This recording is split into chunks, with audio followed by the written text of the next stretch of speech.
you give a millionaire and a billionaire a shovel, right? And you tell them to dig a hole. Okay. The millionaire is going to immediately start, like, analyzing that shovel. They're going to look at the grip, the weight Right, distribution. the angle of the blade, all of the... Exactly. They will spend hours trying to figure out how to dig faster, how to, optimize their biomechanics to move the absolute maximum amount of dirt per hour. Yeah, just pure efficiency. But the billionaire, they'll look at the shovel, drop it on the ground, and spend 5 minutes designing a blueprint for an autonomous excavator. Yep. Then they hire someone to build it, and they go to sleep.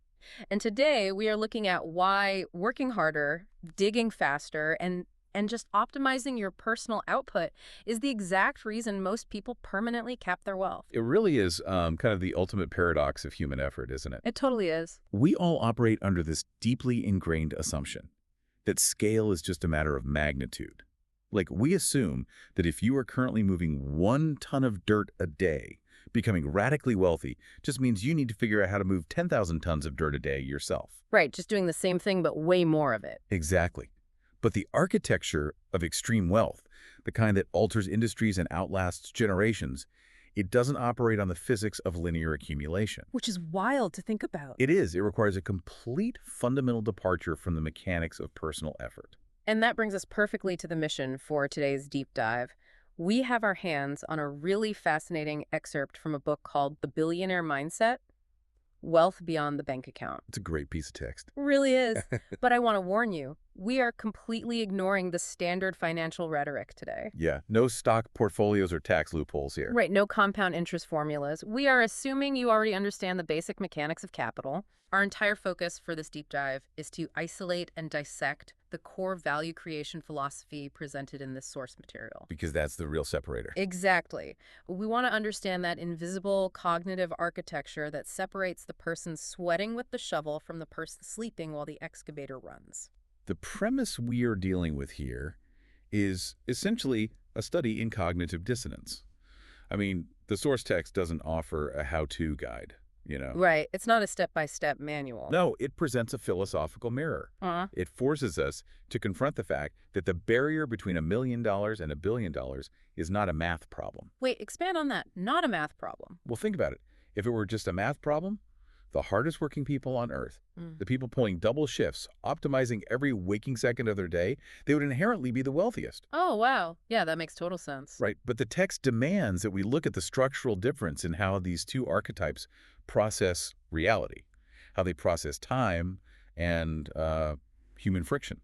Okay, let's jump straight into the foundational claim the author makes then, because it deliberately attacks that linear assumption you just mentioned. Go for it. The text says, most people think billionaires are simply millionaires with more money.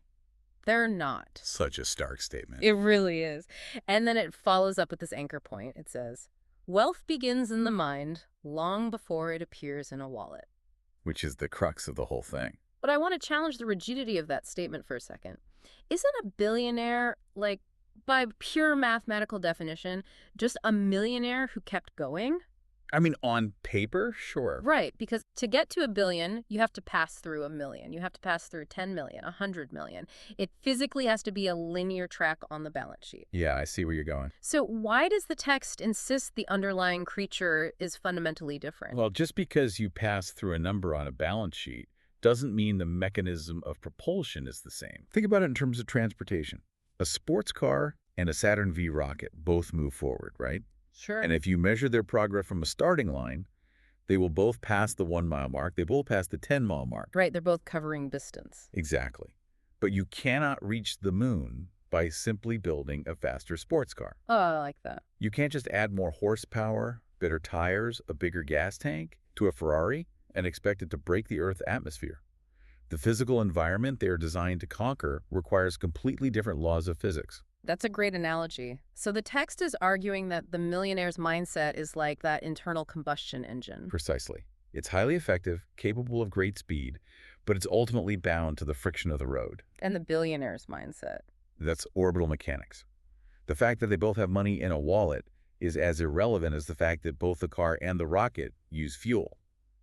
The wealth beginning in the mind part. That is the architectural blueprint of the vehicle itself. So, assuming a billionaire is just a richer millionaire is like assuming a novel is just a really long short story. Oh, that's a brilliant way to frame it. Because you don't write a 1,000-page, multi-generational epic by taking a 10-page short story and just like forcefully injecting thousands of extra adjectives into it. Right, it would be unreadable. The entire foundation, the pacing, the complexity of the world building, the interplay of the characters, it all has to be structurally distinct from page one. Absolutely. If you take the architecture of a short story and try to stretch it to 1,000 pages, the narrative completely collapses under its own weight. And that structural collapse is exactly what happens to individuals who try to reach extreme wealth using the Millionaire's Toolkit. They just burn out. Completely. They try to scale their personal effort, they sleep less, they work weekends, they try to be in 3 meetings at once. They stretch the short story until the spine breaks. Yes. The source material is positing that the wallet, the physical manifestation of the money, is merely a trailing indicator of the mental blueprint. So the mind dictates the ceiling. Exactly. If you have the blueprint of a short story, your reality will inevitably cap out at the limits of a short story, no matter how aggressively you type. Man, this flips the entire cultural narrative of causality on its head. It really does. Because the prevailing wisdom is always, once I get the capital, then I'll have the freedom to think bigger. Like, once I have the millions, I'll hire the team, I'll build the system, I'll adopt the billionaire mindset. Yeah, everyone thinks the money comes first. But the core value creation philosophy we are analyzing states that this is a fatal sequencing error. The physical reality of the wealth cannot manifest until the cognitive architecture is already fully constructed in the mind. It requires a preemptive shift in identity. You Yeah. have to operate with the cognitive framework of orbital mechanics while you are still standing on the ground holding the shovel. Which is incredibly hard to do. Oh, it's agonizing. And the source text illustrates exactly how this cognitive framework alters our perception of reality by introducing its first major dichotomy. Which is the core question they ask themselves, right? Exactly. It contrasts the primary internal question that drives their daily behavior. The millionaire asks, how can I make more money? The billionaire asks, how can I create more value? I really want to drill down into the semantics here. Let's do it. Because on the surface, creating value sounds like a very sanitized, corporate speak version of making money. It does sound a bit like a PR statement. Right. It sounds like something you put on a slide deck to appease shareholders. But the text frames this as the absolute dividing line between the two mindsets. And it is. But I struggle with the idea that wanting to make money is somehow a flawed or inferior driver. It's gritty, it's honest, it's measurable. It's very tangible. Exactly. While creating value feels nebulous, why is the abstract, almost philosophical question functionally superior to the practical, results-driven one? The superiority lies in the directional flow of the energy and the scope of the perspective. Okay, break that down for me. Consider the psychological posture of making money. The verb make, in this specific context, is actually a misnomer. So, What it really implies is extraction. When someone asks, how can I make money? They are looking at an existing system, a market, an employer, a client base, and asking, how do I maneuver myself to siphon a larger portion of the existing capital into my own possession? okay, I see. The focus is entirely internal.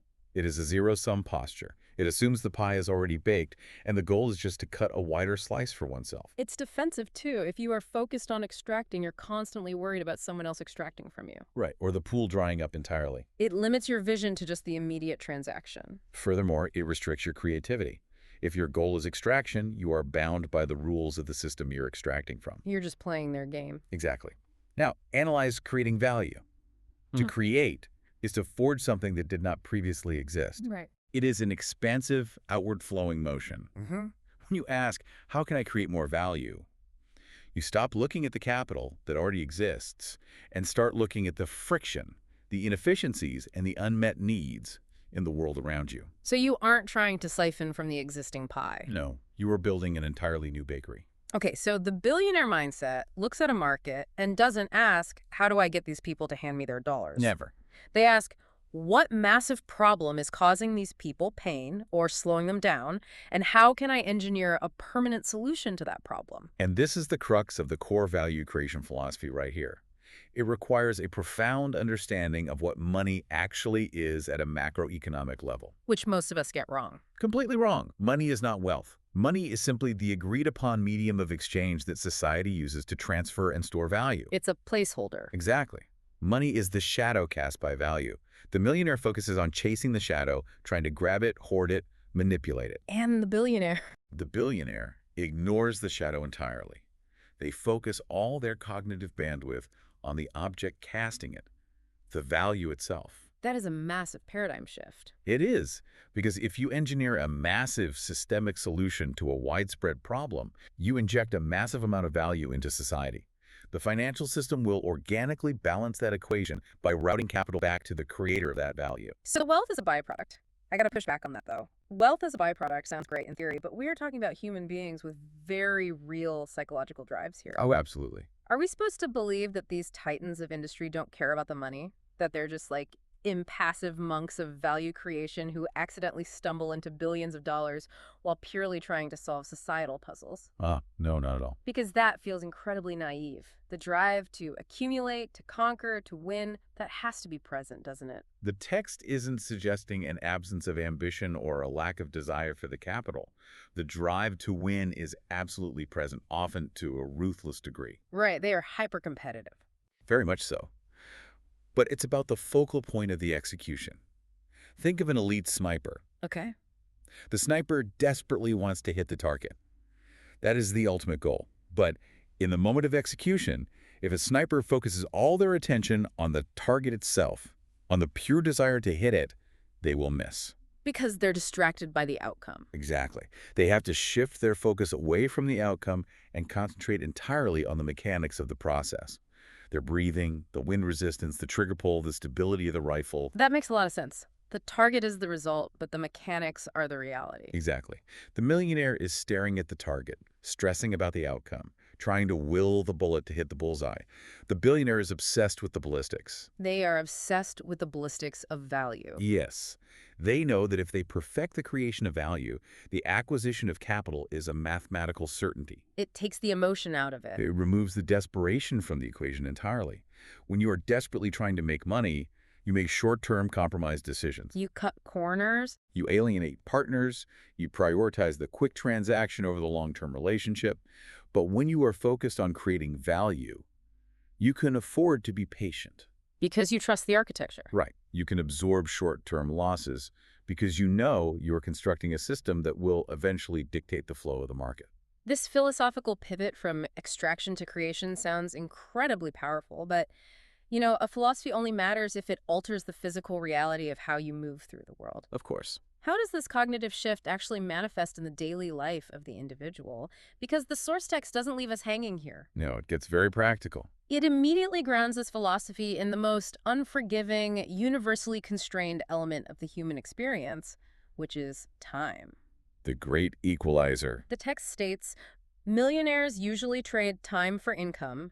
Billionaires build systems that continue working even when they're asleep. This is where the cognitive dissonance of the high earner becomes violently apparent. Violently apparent, I like that. Time is the only truly egalitarian resource in existence. It is the ultimate biological limitation. By anchoring the philosophy to time, the author exposes the fatal flaw in the standard definition of success. Let's create a hypothetical to really stretch this concept, because I think people heavily romanticize the idea of high-income trades. They absolutely do. Imagine an elite neurosurgeon. Let's say she is the absolute best in the world at a highly specific, life-saving procedure. Okay. She charges hundreds of thousands of dollars per surgery. She is a multimillionaire, highly respected, and undeniably providing immense value to the patients she saves. Incredible value. Right. In the eyes of society, she has won the game. But according to the mechanics of this text, she is still trapped in a fundamentally flawed paradigm. Why? Because her wealth generation is directly tethered to her biological presence. She has to be in the room. She possesses a magnificent internal combustion engine, like we talked about earlier, but she still has to personally drive the car every single mile. No autopilot. Exactly. No matter how astronomically high her hourly rate becomes, she is bound by the laws of human physiology. She needs to sleep. She needs to eat. She can only be in one operating room at a time. And if something happens to her? If she breaks her hand or gets sick, or simply wants to stop working for a year, her income goes to zero instantly. The trading time for income model, regardless of the exchange rate, is a linear equation with a hard cap. So the surgeon is the millionaire in this scenario? Who is the billionaire? The billionaire is the person who looks at that brilliant neurosurgeon and realizes her biological limitation is a massive bottleneck for value creation. They see the friction. Yes? Yes. The billionaire doesn't try to become a faster surgeon. They focus on the system. They spend a decade and millions of dollars in capital engineering a robotic surgical platform powered by artificial intelligence that can replicate the exact precision of that elite surgeon And once that platform is built, it can be deployed to 1,000 hospitals globally. simultaneously. It can perform 10,000 surgeries at 3 a.m. on a Sunday without ever needing a break, a coffee, or a vacation. The value creation has been entirely decoupled from the creator's biological timeline. Wow. That is the profound significance of the phrase, working even when they're asleep. The author is not talking about the modern internet hustle culture idea of passive income. Right, it's not about selling a PDF while you nap. No, they're talking about constructing autonomous engines of massive utility.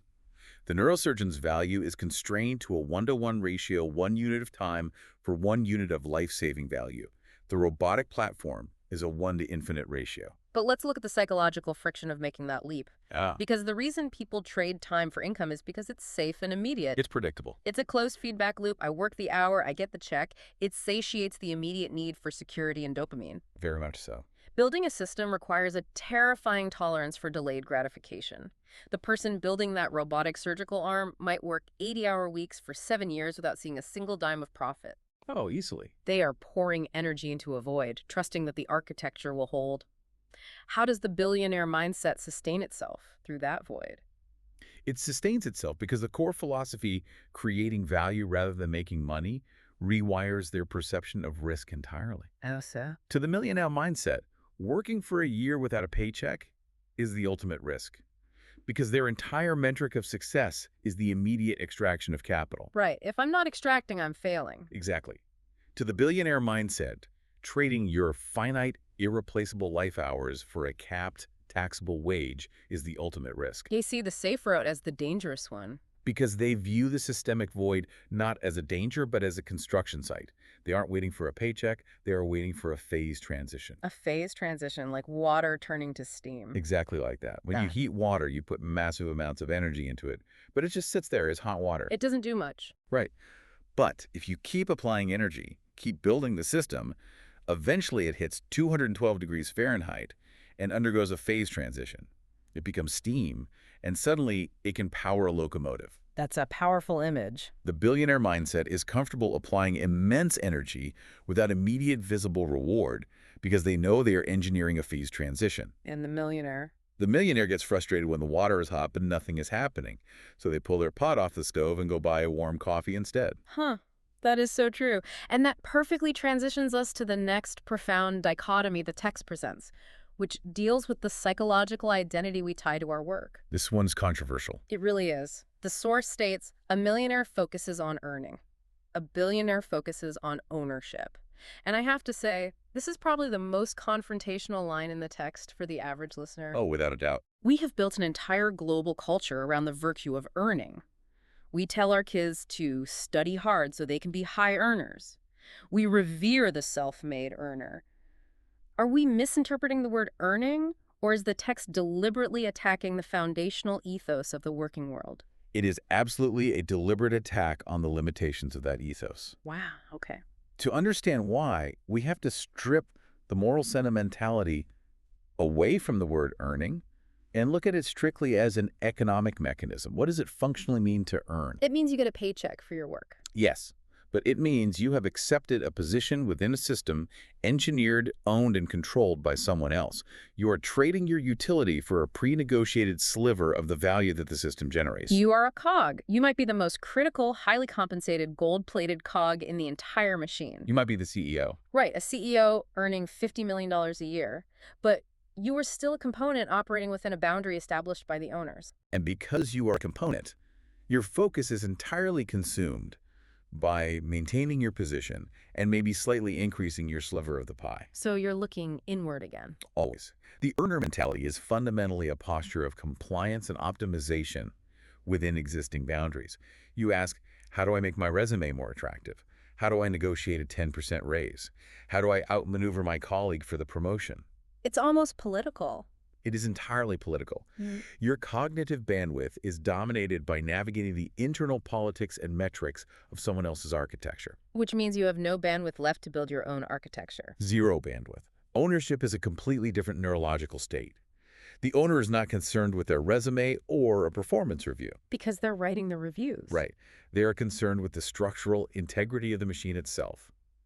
The owner absorbs the ultimate risk, but in return, they secure the ultimate leverage. The leverage is the key. The earner is paid based on the perceived value of their individual labor. The owner is paid based on the aggregate output of the entire system, including the labor of all the earners within it. Okay, but let me play devil's advocate here. Please do. Ownership is brutal. It requires you to absorb infinite liability. If the market shifts, if the supply chain breaks, if a pandemic hits, the earner might lose their job. Which is terrible, but they just take their resume to another machine. To plug into a new socket. Exactly. The owner loses the machine. The owner faces bankruptcy, litigation, total ruin. Isn't the focus on earning actually a highly rational strategy for risk mitigation? Why is a text elevating ownership as the superior path if it carries such catastrophic potential downsides? It is a highly rational strategy for risk mitigation, if your goal is survival and comfort. Okay. But remember the title of the source material, The Billionaire Mindset. We are analyzing the pursuit of extreme, paradigm-altering wealth. Not a cozy retirement. Right. You cannot achieve infinite upside while aggressively capping your downside. The earner chooses a floor with a very hard ceiling. The owner removes the floor entirely in order to remove the ceiling. So the billionaire mindset views the security of earning as a trap. It is the most seductive trap in the modern world. A steady, high-paying salary is an anesthetic. It's a dark way to look at it, but yeah. It numbs the biological urgency to build, to create, to forge independence. The owner accepts the terror of the void because they understand that true autonomy, the ability to dictate your own reality and impact the world at scale, can never be rented. It must be owned. You can't lease power. No, you can't. If you focus on earning, you are constantly asking for permission. Permission to get a raise, permission to take a vacation, permission to lead a project. The owner does not ask for permission. They engineer the environment where permission is granted to others. That distinction, the shift from asking permission to engineering the environment, leads us perfectly to the physical manifestation of these mindsets. Where the rubber meets the road. Exactly. When these two individuals actually generate capital, how do they deploy it? Because capital is essentially stored energy, and how you choose to discharge that energy reveals everything about your internal architecture. It's the ultimate lie detector test. It really is. The source provides a very sharp contrast here. It says, millionaires may spend to look successful, billionaires invest to become more valuable. This is the moment the internal philosophy meets the external world. We are moving from the theoretical generation of wealth to the physical utilization of it. And the contrast hinges entirely on the verbs spend versus invest. Now, I know our audience doesn't need a primer on basic financial literacy. We all understand that buying a depreciating asset is different from buying an appreciating asset. Right, we aren't doing Finance 101 here. Exactly. What I want to explore is the psychological motivation behind the verb spend. The text says they spend to look successful. That implies that the millionaire mindset, despite its high level of achievement, is still fundamentally subservient to the opinions of the tribe. That is a brilliant way to frame it. The evolutionary biology of humans is deeply wired for status signaling. We want everyone to know we're doing well. It's biological. In a tribal environment, signaling success, strength, or resource abundance was a matter of survival. It attracted mates, deterred rivals, and secured your place in the hierarchy. So it's a primal instinct. Yes. The millionaire, having achieved a high level of resource extraction, immediately succumbs to this primal urge. They take their stored energy, their capital, and they convert it into external signaling mechanisms. The massive house, the fleet of cars, the hypervisible consumption. But the tragedy of that conversion is that the energy is permanently dissipated. You take $1 million liquid capital, you buy a luxury yacht, and that energy is gone. Vanished. It is locked into a depreciating hull of fiberglass that actually requires more energy maintenance, crew, docking fees. Just to exist, you have purchased a liability in order to purchase temporary social validation. You have traded structural power for optical power. Optical power, yeah. The millionaire wants the audience to know they won the game. But the billionaire mindset recognizes this evolutionary trap and bypasses it entirely. The text says they invest to become more valuable. Notice it does not say they invest to become richer. That is a critical distinction. Investing to become richer is just moving numbers around on a spreadsheet. That's passive. It's buying an index fund and going to sleep. But investing to become more valuable loops perfectly back to the core philosophy. How can I create more value? The capital is weaponized to increase intrinsic capacity. The billionaire mindset views capital as raw material to reinforce the engine of creation. So they feed the machine. Exactly. If they have surplus capital, they do not buy a signaling mechanism, they buy bandwidth. They invest in bleeding-edge infrastructure for their systems. They invest in the acquisition of highly specialized knowledge. They buy out a competitor to integrate their technology. They're expanding the footprint. They are continuously routing the energy back into the system to increase its capacity to solve larger, more complex problems. So the billionaire doesn't care if the tribe thinks they are successful. They are entirely detached from the need for external validation. Why would you need a luxury watch to signal to the tribe that you have power when you own the telecommunications grid that the tribe uses to speak to each other? Oh man, that's heavy. The system itself is the ultimate signal. The optical display of wealth is irrelevant when you possess structural command of the environment. The millionaire is playing a sociological game of status. The billionaire is playing a physical game of leverage and capacity. I think about the stories of extremely wealthy founders who wear the exact same cheap gray t-shirt every single day or drive a 12-year-old sedan. We hear about that all the time. Right. It's often framed by the media as some sort of quirky, eccentric trait or a forced display of humility. But through the lens of this text, it's not eccentric at all. Not even slightly. It is a ruthlessly logical optimization of cognitive bandwidth. Deciding what to wear or managing the maintenance of a hypercar requires mental energy. It creates friction. And they hate friction. They eliminate that friction so that 100% of their cognitive capacity can remain focused on system architecture. The optics are sacrificed at the altar of utility. And that concept of utility is what drives the text to its final, culminating assertion. The author transitions from the mechanics of time and capital to the ultimate philosophical purpose of extreme wealth. This is the big payoff. It is. The text states, the people who change the world don't just chase money. They build things that keep helping others, and that's what creates lasting wealth. I have to admit, when I first read this line, it felt like a sudden left turn into a Hallmark greeting card. It does sound very sweet. After all this cold, calculated analysis about systems, decoupling time, absorbing risk, and structural command, the text ends with helping others. It sounds so incredibly altruistic, so noble. It does. And yet the reality of building world-changing systems, the reality of market dominance, is often viciously competitive. It involves crushing competitors, disrupting entire labor markets, and ruthless efficiency. It's not a gentle process. How do we reconcile the brutal mechanics of system building with the warm sentiment of helping others? Is the text suggesting that to be a billionaire, you have to be a saint? No, and this is where we have to be intensely precise with our definitions.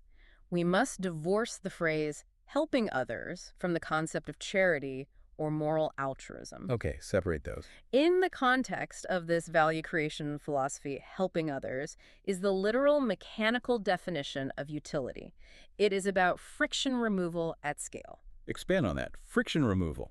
Think about it. What is a problem? A problem is friction in the human experience. Right? It takes too long to travel from London to New York. That is friction. It is too difficult to organize the world's information and retrieve it instantly. That is friction. Huge friction. People are dying of a disease because the cure cannot be manufactured cleanly and distributed globally. Massive friction. The people who change the world do not look at these problems and think, how much money can I extract from this? Because extraction doesn't fix it. Because extraction does not solve the problem. They look at the friction and build a system that removes it. So a commercial airline network is a system that helps others by removing the friction of geography. Yes. A search engine helps others by removing the friction of ignorance. Exactly. A pharmaceutical logistics chain helps others by removing the friction of disease. Precisely. And they do it not necessarily out of the goodness of their hearts, but because removing friction at a massive scale is the most powerful mechanism for value creation ever discovered. It's just highly functional. When you build a system that definitively solves a major problem for millions or billions of people, you become an inescapable utility. People integrate your system into the daily fabric of their survival and progress. And that integration is what creates the lasting wealth the text talks about. Yes, Eh. lasting wealth is not a hoard of gold guarded by a dragon. Lasting wealth is the byproduct of structural indispensability. If you chase money, you might catch some, but the moment you stop running, the money stops flowing because you haven't fundamentally altered the landscape. You're just a tourist in the market. Exactly. But if you build a system that keeps helping others, that continually operates to remove friction from society, society will continually route resources back to that system to ensure it keeps running. Uh-huh. The wealth outlasts the creator because the utility outlasts the creator. It's the ultimate positive sum game. It really is. The millionaire zero-sum extraction mentality, I win, therefore you must lose, can generate $1 million, maybe 10 million. But it hits a ceiling because eventually people stop letting you extract from them. They recognize the parasitic nature of the relationship. They push back. But the billionaire's positive sum creation mentality, I build this system, your life becomes easier, faster, or better, and I capture a fraction of the immense value generated. It has no ceiling. The more people you help, the more powerful the system becomes. The author is arguing that true, paradigm-shifting wealth is fundamentally a measure of your societal footprint. It is a fossil record of how many problems you have solved. A fossil record, wow. The transition from the millionaire to the billionaire mindset is the transition from the selfish pursuit of survival to the systemic engineering of human progress. The capital is merely the applause of the market recognizing that a problem has been solved. This brings the entire philosophy full circle, and it forces a profound reckoning for anyone listening to this deep dive right now. It's a mirror you have to look into. We started by asking if you just picture a billionaire as a millionaire with a few more zeros. We've spent the last hour systematically dismantling that illusion. We've seen that it's not a change in scale, it is a violent phase transition in cognitive architecture. The text demands that we stop looking at our bank accounts to measure our trajectory and start looking at the internal blueprints we're using to construct our days. Exactly. So as you go about the rest of your day today, whether you're commuting, sitting at your desk, or leading a team, I want you to use the dichotomies from this source text as a mirror. Hold your daily actions up to this philosophy. It's a tough audit to do. Are your actions driven by a desire to extract, asking how you can squeeze a little more money out of your current situation? Or are you looking for the friction around you, asking how you can create a permanent solution? That's the first test. Are you entirely comfortable trading your irreplaceable hours for a secure, predictable income, accepting the biological ceiling? Or are you carving out time, enduring the void and the risk, to build a system that functions while you sleep? Are you completely consumed by the politics and metrics of earning your place within someone else's machine? Or are you shifting your psychological posture toward ownership, studying how the machine itself is constructed? And when you do generate surplus energy, surplus capital, are you bleeding it away on optics, buying liabilities to convince the tribe that you are winning? Or are you ruthlessly reinvesting it to increase your intrinsic capacity, making yourself and your systems undeniably more valuable? These are not theoretical questions. They are the cognitive fault lines where the trajectory of your life is decided. The fault lines, yeah. If the core premise of this text is true, that lasting wealth is the inevitable byproduct of building things that continuously provide utility to others, then I want to leave you with one final, deeply uncomfortable thought to explore on your own. Lay it on us. Look closely at your primary source of effort and income right now, the thing you will spend 8, 10, or 12 hours doing tomorrow. If you completely vanish from the earth tonight, how long would the work you did today continue to help someone? Would the value cease the moment your heart stopped beating because you were the engine? Or have you built an architecture, a product, a piece of code, a systemic process, a trained team that would continue to remove friction for people a week, a month, or a decade after you are gone?